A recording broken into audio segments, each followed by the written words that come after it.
وسلم محمد مصطفى احمد مجتبى صلی اللہ تعالی علیہ وسلم کی ذات بابرکات پر کہ جنہیں اللہ رب العزت نے کائنات کی ملکیت عطا فرمائی اور درود و سلام حضور صلی اللہ علیہ وسلم کے جمیع صحابہ اہل بیت کرام اس امت کے جمیع علماء اولیاء صلحاء اور شہداء پر کہ جنہیں اللہ تبارک و تعالیٰ نے رسول کریم صلی اللہ علیہ وسلم سے نسبت کا شرف عطا فرمایا۔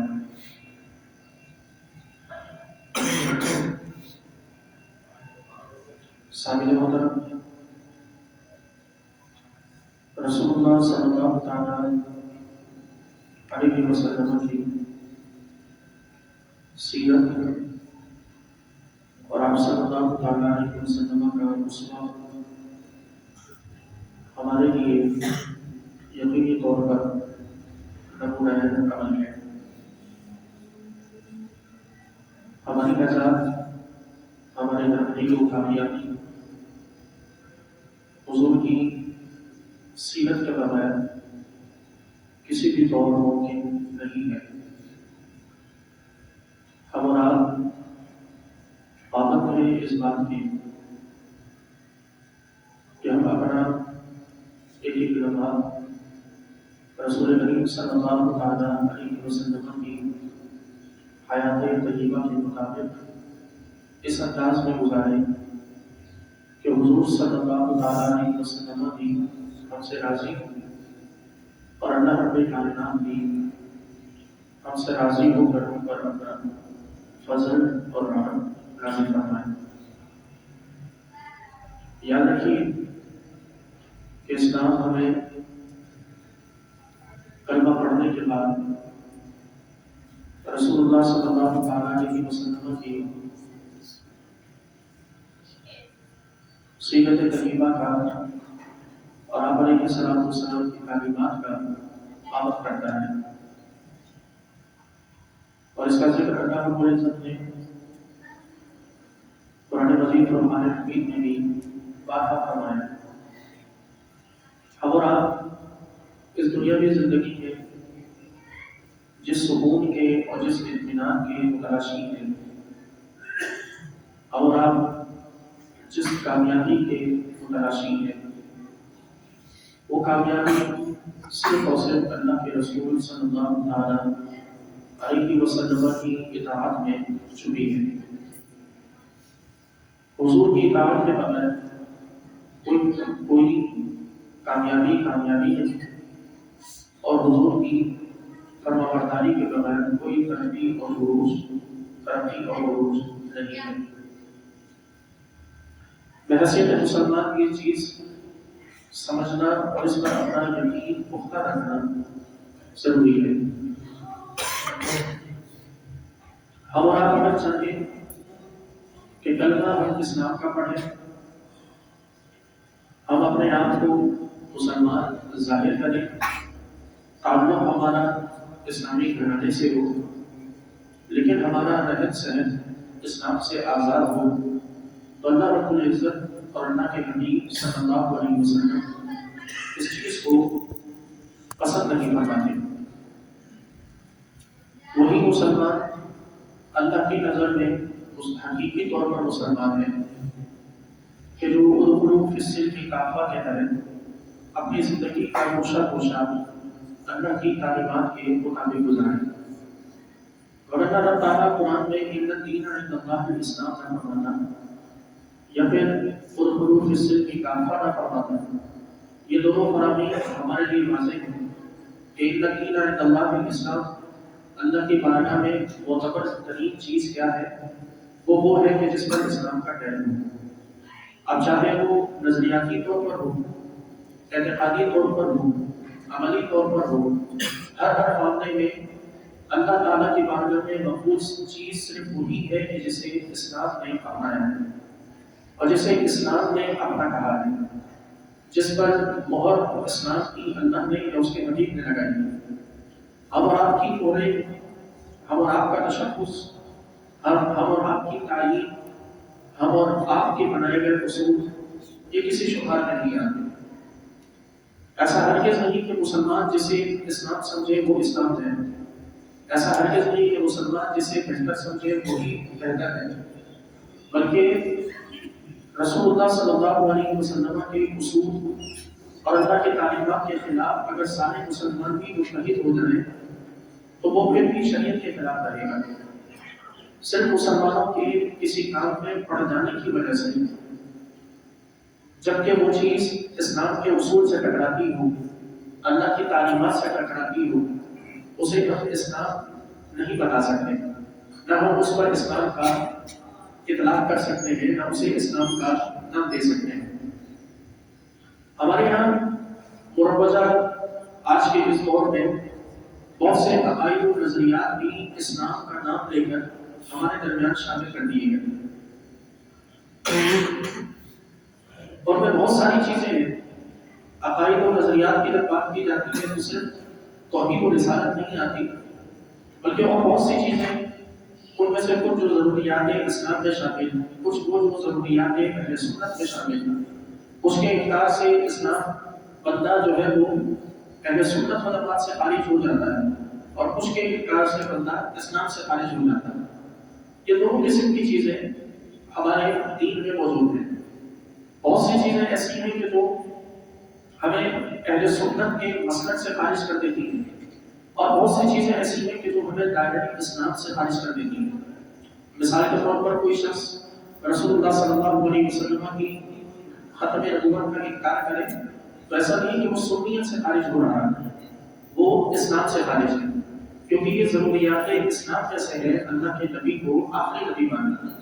اور حضور کے بعد اور کسی نبی کے آنے کا انکار نہ ماننا، یہ اسلام کی ضروریات میں سے ہے۔ جبکہ مسلک اہل سنت و جماعت اس کی جو ضروریات ہے اس کا انکار کرنے والا وہ صرف اور صرف اہل سنت سے خارج ہے، اسلام میں داخل ہے، جب تک کہ کوئی ایسی غلطی نہ کرے کہ جو اسے اسلام سے خارج نہ کرتی۔ مثال کے طور پر حضرات اہل بیت کرام اور حضرات صحابہ کرام رضوان اللہ تعالیٰ علیہم اجمعین کے درمیان ہمارے یہاں جو گفتگو کی جاتی ہے، اور بالخصوص ہمارے یہاں اہل بیت اور صحابہ میں تقابل پیش کیا جاتا ہے، ان میں مقابلہ کیا جاتا ہے، تو حضرات خلفاء راشدین ان کی فضیلت اور حضرات اہل بیت کرام ان کی فضیلت، ان کو جس طرح جس رتبے کو اللہ تعالیٰ نے جنہیں جو رتبہ عطا فرمایا انہیں مستحب ماننا، یہ اہل سنت کا مسئلہ ہے، یہ اہل سنت میں شامل ہے۔ جو کوئی شخص اس چیز کا انکار کرے، تبرہ نہ کرتا ہو، صحابہ کرام رضوان اللہ تعالیٰ علیہم اجمعین کو گالیاں نہ دیتا ہو، اور حضرت سیدنا ابوبکر صدیق رضی اللہ تعالیٰ عنہ کو وہ معاذ اللہ کافر نہ مانتا ہو، تو ایسا شخص اہل سنت سے خارج ہے۔ تو یہ چیزیں ہمارے سمجھنے کے لیے بہت ضروری ہے، کیونکہ آج کے اس دور میں ہم اہل بیت کرام رضوان اللہ تعالیٰ علیہم اجمعین کی محبت میں آزمائش میں مبتلا ہو چکے ہیں، اور اسے ہمارے لیے ایک بڑی آزمائش بنا دیا گیا ہے۔ جو کوئی اہل بیت کی محبت زیادہ بیان کرے تو تشویش پیدا ہو جاتی ہے، اور جو کوئی اہل بیت کی محبت سرے سے بیان نہ کرے تو بھی تشویش پیدا ہو جاتی ہے۔ آج کے دور میں اعتدال میں رہنا یہ بڑا مشکل ہے، اور یہی وہ چیز ہے کہ جو اللہ تعالیٰ ہم سے چاہتا ہے، یہ بھی اعتدال۔ آپ دیکھیں کہ اسلام کی خصوصیت ہے کہ اسلام معتدل مذہب ہے، فطرت کے مطابق دین ہے، ایسا دین نہیں کہ جس میں حد سے زیادہ شدت پسندی ہو، اور ایسا دین بھی نہیں کہ جس میں حد سے زیادہ نرمی ہو۔ یوں ہی اہل سنت و جماعت جو مسلک ہے یہ بھی اعتدال ہے، اور اس میں بھی اعتدال ہی اعتدال ہے، نہ حد سے زیادہ اس قدر سختی اور اس قدر انتہا پسندی کہ کسی ایک کی محبت میں دوسرے کی گستاخی کی اجازت دی جاتی ہو، اور نہ حد سے زیادہ نرمی کے زبان پر جو آئے وہ بول دیا جائے، بلکہ اعتدال میں رہنا یہی مسلک حق اہل سنت و جماعت کی نشانی ہے۔ اور جو کوئی شخص اس کے اعتدال کو چھوڑے اور کسی ایک جانب واضح طور پر جھکے تو پھر وہ یقیناً اہل سنت سے خارج ہو جاتا ہے۔ اب اپنے ائمہ کرام کو دیکھیں، اپنے سابقہ علماء کرام کو دیکھیں، اپنے ان علماء کو دیکھیں، ان اولیاء کو دیکھیں، کہ جن کی زندگیوں کو آج ہم بیان کرتے ہیں سنتے ہیں تو اگر ہمیں یہی اعتدال نظر آتا ہے. اعلیٰ حضرت امام بشار احمد رضا خان فاضل بریلوی علیہ رحمۃ آپ کی سیرت اور آپ کی کردار کو اٹھا کر دیکھیے تو آپ نے جہاں صحابہ کرام رضوان اللہ تعالیٰ علیہ اجمعین کے مقام پر ان کے رتبے پر جہاں آپ نے فتاوی رضویہ میں بہت سے مسائل پر آپ نے پورے رسالے لکھے ہیں، وہیں آپ علیہ رحمہ کا ایک عملی طریقہ یہ بھی تھا کہ آپ علیہ رحمہ جب کوئی سید سامنے آ جاتا تو اپنی مسند سے کھڑے ہو کر استقبال فرماتے. تو یہ اعتدال تھا کہ جو آج ہمیں اپنانے کی ضرورت ہے کہ حضرات صحابہ کرام کا مقام رتبہ اپنی جگہ، لیکن سادات کا اہل بیت کا مقام، اہل بیت کی عزت، اہل بیت کا شرف وہ اپنی جگہ. نہ ان کا انکار ہے کسی صورت اور نہ ہی کسی صورت ان کے رتبے اور مقام کا انکار کیا جا سکتا ہے. گڑبڑ وہاں ہوتی ہے کہ جہاں ہم ایک چیز کو تھامیں اور اس چیز کو تھام کر ہم اس میں اتنا آگے بڑھ جائیں کہ ہمیں اس کے سوا اور کچھ نظر نہ آئے. اسے غلو کہا جاتا ہے. یہ محبت نہیں ہے، یہ ظلم و زیادتی ہے. مثال کے طور پر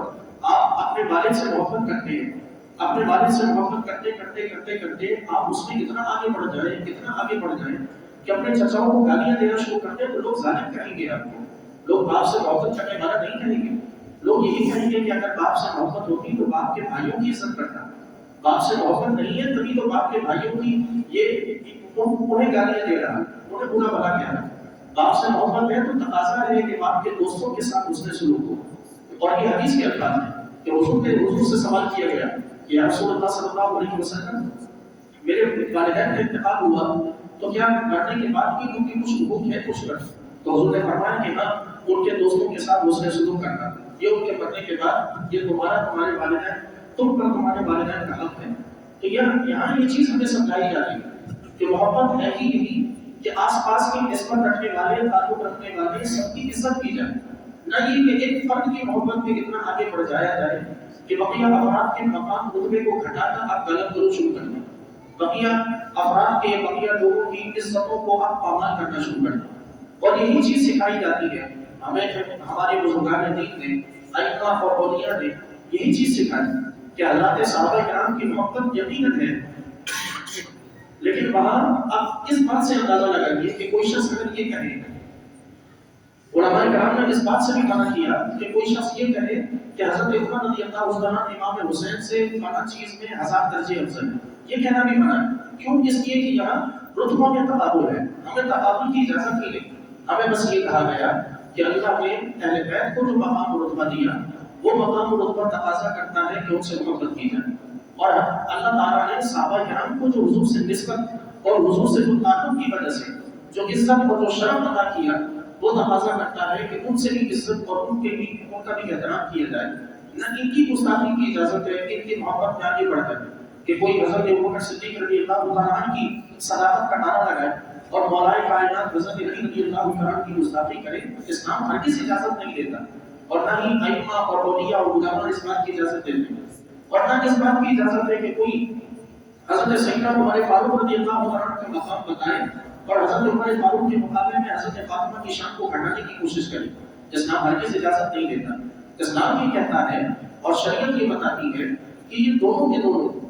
رسول اللہ صلی اللہ علیہ وسلم سے قریبی افراد ہیں. یہ ان دونوں کا تعلق حضور کی ذات سے ہے. اب جب حضور سے محبت ہے تو پھر حضور کی محبت تقاضا کرتی ہے کہ آپ کے ساتھ ساتھ جو افراد ہیں، آپ کے سرکل میں جتنے افراد رہے ہیں، چاہے ان کا نام آپ صحابہ لیں یا چاہے ان کا نام آپ اہل بیت لیں، حضور کی محبت بتاتی ہے کہ پھر جس طرح باپ کی محبت لازم کرتی ہے اور تقاضا کرتی ہے کہ چچاؤں سے اور باپ کے دوستوں سے محبت کی جائے، ان کی عزت کی جائے بلا تشبیہ و بلا مثال، رسول اللہ صلی اللہ علیہ وسلم کی محبت تقاضا کرتی ہے کہ حضور کے سرکل کے جتنے افراد ہیں وہ صحابہ ہوں یا اہل بیت، دونوں کی محبت کرنا لازم ہے. پھر کسی ایک کی گستاخی بھی رسول اللہ کی گستاخی شمار ہوگی، پھر کسی ایک کی توہین بھی حضور کی توہین شمار کی جائے. کیوں؟ اس لیے کہ ہم ابو بکر صدیق رضی اللہ عنہ کو نہ جانتے اگر انہیں حضور کی نسبت حاصل نہ ہوتی، ہم حضرت عمر فاروق کو نہ پہچانتے اگر سیدنا عمر فاروق رسول اللہ کے قریبی نہ ہوتے، ہم مولائے کائنات حضرت علی رضی اللہ عنہ کو بھی نہ جانتے اگر انہیں حضور سے نسبت کا شرف نہ ہوتا. حضرت فاطمہ کون تھی ہمیں پتہ نہیں تھا، حضور کی نسبت میں حضور کی صاحبزادی ہونے کی وجہ سے ہم انہیں پہچانتے. ساری نسبتیں رسول اللہ کی ذات سے ہیں اور جو شخص اپنے آپ کو رسول اللہ سے محبت کرنے والا بولتا ہوگا وہ لازماً پھر ان دونوں پورے کے پورے سرکل کی تعظیم کرے گا، کیونکہ جو سرکل کو توڑے گا اور اس میں سے چند افراد کو نکال کر ان کی عزت کی بات کرے گا، بقیہ افراد کی توہین تنقیص، بقیہ افراد کا تمسخر اڑانا، ان کا مذاق بنانا، ان کے نام لے کر لوگوں میں جو ہے وہ ایسی چیزیں پائید کرنا کہ جو ان کی شان کو گھٹائیں، پھر وہ یقینی طور پر رسول اللہ صلی اللہ علیہ وسلم کا قرب نہیں پا سکتا، حضور صلی اللہ علیہ وسلم کی ناراضگی کا شکار ہوگا۔ اس لیے یہ ماہ رجب ہے کہ جس میں ہم حضرت سیدنا امام جعفر صادق علیہ رحمہ اور حضرت سیدنا امام باقر علیہ رحمہ کے ایام بھی مناتے ہیں، اور اس کے ساتھ ہی ہم حضرت سیدنا امیر معاویہ رضی اللہ عنہ کا یوم بھی مناتے ہیں۔ تو یہاں یہ یاد رکھیں کہ نہ امام جعفر صادق کا یوم مناتے ہوئے حضرت امیر معاویہ کی گستاخی ہونی چاہیے، اور نہ حضرت امیر معاویہ کا دن مناتے ہوئے امام جعفر صادق کی توہین ہونی چاہیے۔